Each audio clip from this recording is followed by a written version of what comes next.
할렐루야. 12월 1일 월요일 대림절 아침입니다. 우리가 주님을 기다리며 아기 예수 그리스도시여 우리에게 오심 감사합니다. 지금도 우리에게 오시옵소서. 기다리는 마음으로 오늘 또 하루를 열겠습니다. 12월 1일 아침 묵상입니다.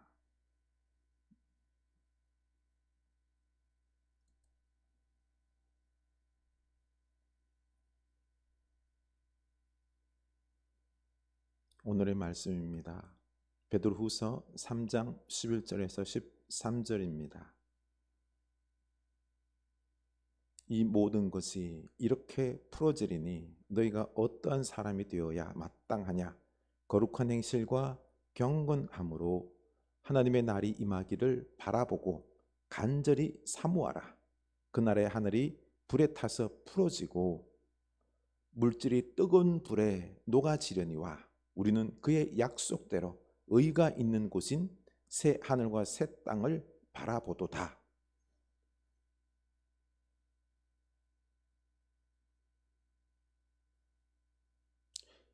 베드로후서는 그리스도인들에게 선지자의 예언과 사도들의 가르침을 상기시키며 주님의 다시 오심에 대한 확신을 심어주고 있습니다. 당시 거짓 교사들은 구약의 조상들이 수없이 잠들었지만 처음 창조될 때와 같이 아무런 변화도 없이 세상은 반복될 뿐이라며 주님의 재림은 없다고 단정했습니다. 이에 베드로는 다시 오시겠다고 약속하신 주님의 이 재림이 더딘 것은 하나님의 능력이 없으심이 아니라 단지 오래 참으시는 긍휼과 사랑 때문이라고 반박합니다.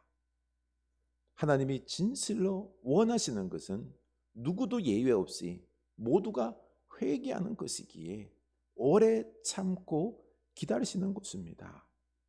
주님은 반드시 오시지만 그때는 아무도 알 수 없습니다. 그 불확실성 때문에 우리가 때때로 거짓 교사들의 주장에 미혹되는 것입니다. 하지만 도둑이 예고하고 찾아들지 않는 것처럼 주의 날도 도둑같이 임합니다. 그러므로 우리는 거룩한 행실과 경건함으로 하나님의 날이 임하기를 바라보고 간절히 사모해야 합니다. 죄와 타협하지 않고 적극적으로 용기를 내어 올바른 선택을 하며 하나님만 경외하고 섬겨야 합니다. 주님의 재림이 지연된다고 해서 재림 자체를 부정하거나 핑계의 근거로 삼을 것이 아니라 주어진 삶의 자리에서 회개하고 더 깊이 하나님을 경외하는 것이 우리가 해야 할 일입니다. 그것이 믿는 사람이 다시 오실 주님을 기다리는 올바른 자세입니다. 또 베드로는 그리스도를 아는 지식에서 자라가라고 권면합니다. 이 말씀은 단순히 주님을 영접하고 구원받는 것에 만족하여 안주하는 삶을 살아가는 것이 아니라 매일 주님을 가까이 하여 더 깊이 알아가는 그리스도인이 되라는 뜻입니다. 우리가 주님이 다시 오실 그때까지 거룩한 행실과 경건함으로 그리스도를 따르며 성장하기를 바랍니다. 그리하여 세상 유혹에 빠지지 않고 하나님의 날을 간절히 사모하며 주님의 다시 오심을 기다리는 우리가 되길 소망합니다. 네, 이 시간에는 우리 보네프 목사님의 대림절 주님을 기다리며 올려드린 기도문을 다 함께 낭송하며 공동으로 기도합니다.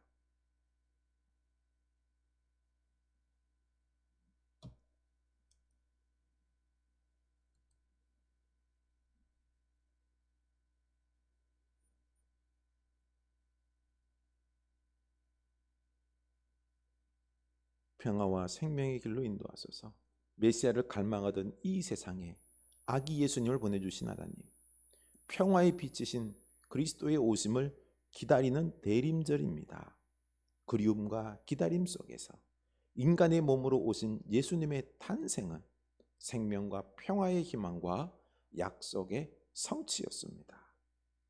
온 세상 모든 이들의 마음속에 평화가 넘치도록 은혜 부어주소서. 우리를 창조하시고 삶을 인도하신 하나님, 당신의 형상대로 지음받은 모든 사람이 그 존엄한 권리를 인정받고 공평하고 정의로운 세상을 살아가도록 인도하소서. 차별과 혐오를 물리시고 화해와 포용을 가르치신 예수님을 닮게 하소서. 주님의 가르침을 따라가게 하시니 감사합니다.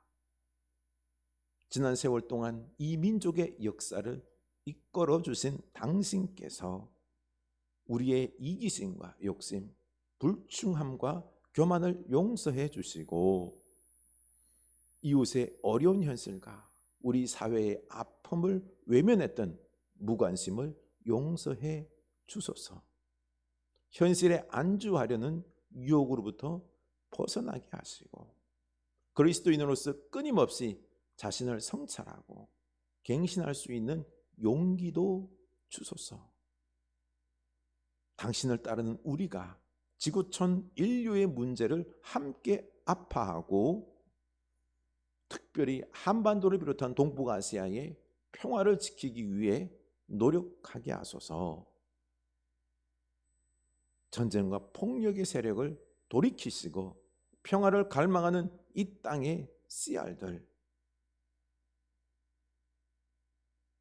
상식적이고 건강한 시민들이 평화와 생명의 사회를 함께 일구어 가도록 인도하소서. 분단의 땅 한반도가 평화로운 통일을 이룰 수 있도록 도와주소서. 회개하라 하나님 나라가 가까이 왔노라 외치신 예수님의 공생의 첫 일성을 이 대림절에 꼭 기억하길 원하며 예수님의 이름으로 기도합니다. 아멘.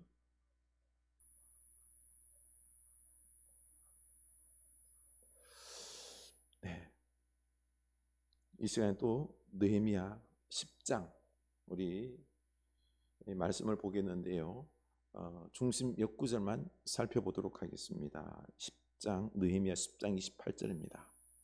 그 남은 백성과 제사장들과 레위 사람들과 문지기들과 노래하는 자들과 느디님 사람들과 및 이방 사람과 절규하고 하나님의 율법을 준행하는 모든 자와 그들의 아내와 그들의 자녀들 곧 지식과 총명이 있는 자들은 다 그들의 형제 귀족들을 따라 저주로 맹세하기를 우리가 하나님의 종 모세를 통하여 주신 하나님의 율법을 따라 우리 주 여호와의 모든 계명과 규례와 율례를 지켜 행하여 우리의 딸들을 이 땅 백성에게 주지 아니하고 우리의 아들들을 위하여 그들의 딸들을 데려오지 아니하며 혹시 이 땅 백성이 안식일에 물품이나 온갖 공물을 가져다가 팔려고 할지라도 우리가 안식일이나 성일에는 그들에게서 사지 않겠고 일곱째 해마다 땅을 쉬게 하고 모든 빚을 탕감하리라 하였고. 아멘. 아멘.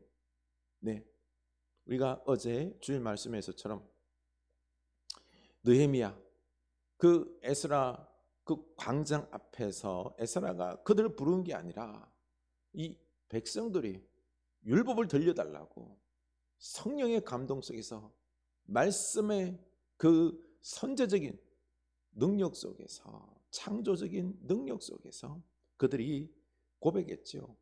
회개하고 그리고 또한 그 말씀 앞에서 이제 따라 살겠나고 다짐하는 것입니다. 그렇게 그들이 하나님 말씀을 듣고 나서는요, 그리고 회개하면서 이제 앞에 부분 1절 이하에 보면은요, 그 임봉합니다. 자기 지도자들이 이름을 쓰고요, 그리고 임봉합니다. 서약을 맺는 거죠. 꼭 지키겠습니다. 우리 가족 가문들은 꼭 우리가 이 하나님의 말씀, 그 말씀대로 우리가 살겠습니다 라고 약속하는 거예요. 그러면서 회개하고 그리고 오늘 이 말씀 부분들, 이 부분들을 이야기하는 거죠. 보면요, 백성, 제상, 레위, 문지기, 노래하는 자들, 너디님 사람, 이방 사람과 절교하고 하나님의 율법을 준행한 모든 자와 그들의 아내와 그들의 자녀 곧 지식과 총명이 있는 모든 자들 맹세하는 것입니다. 하나님 말씀대로 따르지 않을 경우 저주받게로, 네, 제가 순종하지 아니하면은 저주받겠습니다. 하나님의 심판받겠습니다. 일사각오의 그 결단으로요, 말씀에 순종하겠다고 결단합니다. 안주하는 삶, 안일한 삶 살지 아니하고요. 전에 이 지역에 있는 그 여인들, 자기 딸들 그렇게 통혼하고 결혼하고 했는데 다 돌려보냈거든요. 그랬던 것처럼 이제는 다시는 그런 어리석은 짓 하지 않겠습니다. 내 딸을 주고 그들의 딸들을 데려가는 그런 일 하지 않겠습니다. 거룩한 문화를 지키겠습니다. 하나님 계명과 규례와 율례를 지켜 행하겠습니다. 그리고 또한 이 백성이 안식일에 막 물품을 교환하고 사고 팔고 하는 것들, 안식일을 범하는 짓을 하지 않겠습니다. 그리고 땅들에게도 쉴 수 있도록 7째 해마다 땅을 쉬게 하겠습니다 라고 하나님 앞에 결단을 하는 것입니다. 그렇습니다. 우리가요, 말씀을 듣고요, 말씀의 사람이 되면은 말씀이 우리를 능력 있게 쓰십니다. 이제는요, 그 말씀 따라 우리가 살아가야 되는 거예요. 말씀 따라 살아갈 때요, 그때 나도 잘 되고요, 우리 함께 공동체가 복된 것입니다. 함께 잘 사는 것입니다. 여러분, 우리 사회가 왜 이렇게 살기가 어려운지 아세요? 말씀대로 살지 않기 때문에 그래요. 욕심 부리면서. 자본주의 사회에서 참 안타까운 부분이 그거예요. 이걸 내가 힘을 들여서 눈물 뿌려서 땀을 흘려서 내가 얻은 것이기에 내 거다라고 생각하면서요, 내 것을 주장하는 거예요. 거기 안에는요, 그것만 있을까요? 자기 욕심에 근거해서 과한 욕심으로 말미암아 거기에는요, 그 돈을 얻는 데는 다른 사람들의 수고도 있는데 그런 거는 아랑곳하지 않습니다. 다 내 거다. 더 많이 갖고 싶어 하고요. 투기를 통하여서 이 법적으로 도덕적으로 이 합리적이고 그리고 바른 방법이 아닌 욕심과 탐욕과 다른 방법으로, 그런 방법으로 하기 때문에요, 이 부의 물질의 돈의 균형이 깨지는 것입니다. 그렇습니다. 하나님 말씀대로 살아갈 때요, 다 복되고요, 이 말씀의 능력 속에서 우리가 살아갈 때요, 너무너무 행복한 거예요.